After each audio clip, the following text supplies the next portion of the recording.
Hello दोस्तों, नमस्कार। आप सब कैसे हैं? आप सब अच्छे होंगे। आप लोग के साथ एक भजन लेकर आई हूँ। अच्छा लगेगा तो कमेंट में बताइएगा, सपोर्ट कीजिएगा, वीडियो आगे बढ़ाइएगा।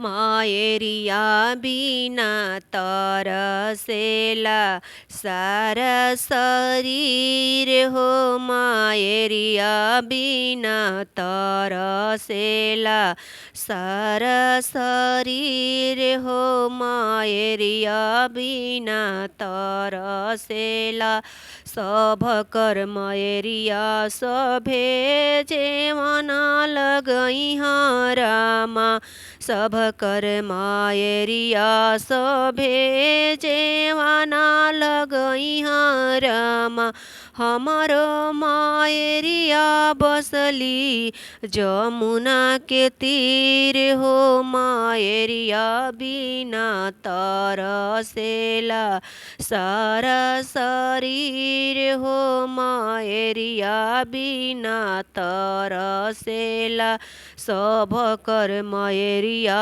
सभे जेवना लगई रामा हमारो मायरिया बसली जमुना के तीर हो, मायरिया बिना तरसेला सारा शरीर हो, मायरिया बिना तरसे।